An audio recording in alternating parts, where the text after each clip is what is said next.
chúng ta sinh ra đời, hãy nắm tay cùng chúc mừng.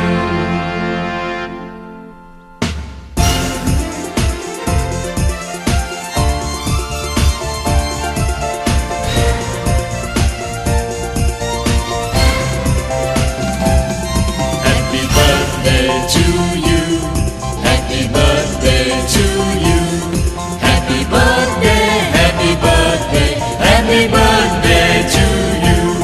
Chào mừng sinh nhật đáng yêu, chào mừng sinh nhật dễ thương, mừng ngày chúng ta sinh ra đời, hãy nắm tay cùng chúc mừng.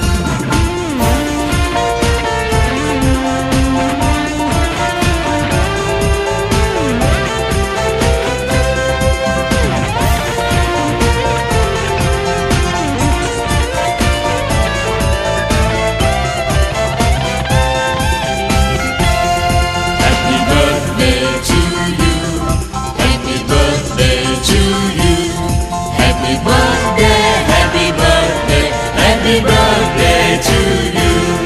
Chào mừng sinh nhật đáng yêu, chào mừng sinh nhật dễ thương, mừng ngày chúng ta sinh ra đời, hãy nắm tay